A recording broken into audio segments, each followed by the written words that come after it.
a metodologia ágil é um jeito de pensar. Então, acho que ela é menos um processo ou estruturas estabelecidas e cerimônias e mais um jeito de pensar.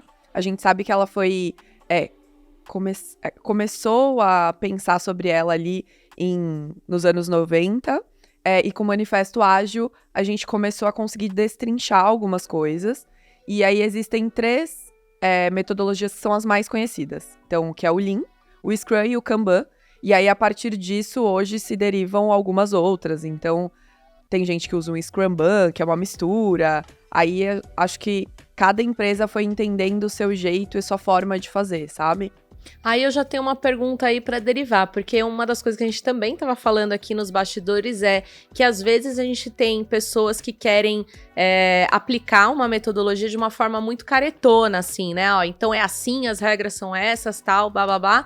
Mas às vezes dá para customizar, né? Dependendo do time ou da empresa ou não. Como é que funciona isso? Eu diria que, na verdade, esse que é grande parte do segredo, né? E Sim. que eu tenho uma amiga que é Scrum Master que ela fala assim, tudo no ágil é customizado, menos se livrar de todos os artefatos, papéis e rituais, né?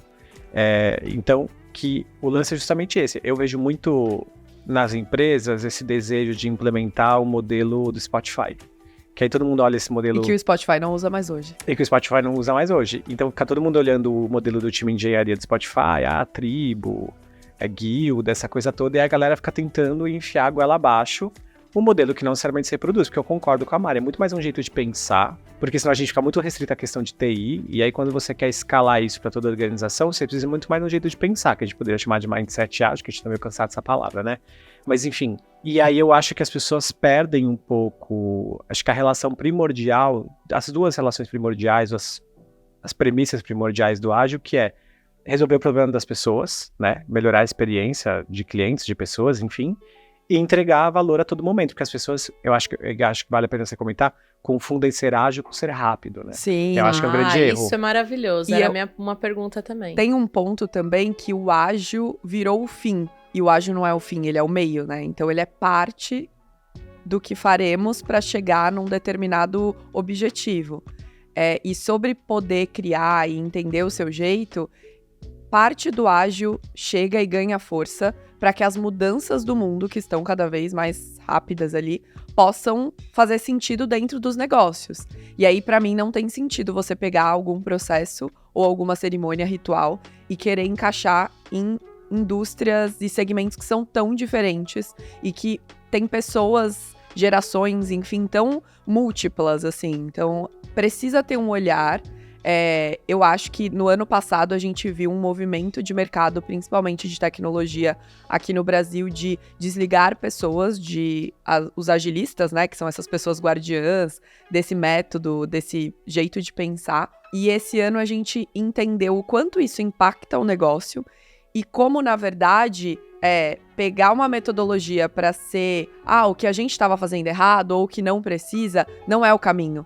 Porque é justamente como você aplicava, como você explicava isso para as pessoas que já estavam dentro do negócio e não trabalhavam dessa forma, que fazia com que o objetivo fosse alcançado de forma sustentável e não rápida, sabe?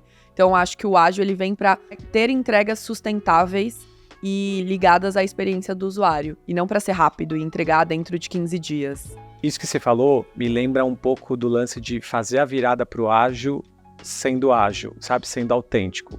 O que talvez não tenha feito muito sentido. Tá, eu acho que eu entendi. Tá, agora eu acho que em outro momento não entendemos, mas tudo bem, mas eu posso explicar melhor. Voltou Deveria explicar melhor. Pergunta da Esther, né? Que acho que volta um pouco para a pergunta da Esther, que é o seguinte, eu tô trabalhando com um banco que tá fazendo já tem experimentado ágil na área de TI, na área de produto, aplicativo, enfim, classic ágil, mas eles estão fazendo agora uma virada e um redesenho organizacional para que toda a organização funcione dentro de uma perspectiva ágil, né, desse jeito legal que a gente está falando mesmo. E aí, eles criaram embaixadores e embaixadoras que são lideranças, não são agilistas, mas para ajudar nesse processo de transformação, de tirar dúvida, de segurar, né, a onda da galera, porque são muitas dúvidas. Então tem gente que era especialista e agora virou sênior, mas até vai ganhar mais, mas aí a pessoa fala, mas eu tô dando um passo atrás na minha carreira. Enfim, várias questões que estão acontecendo.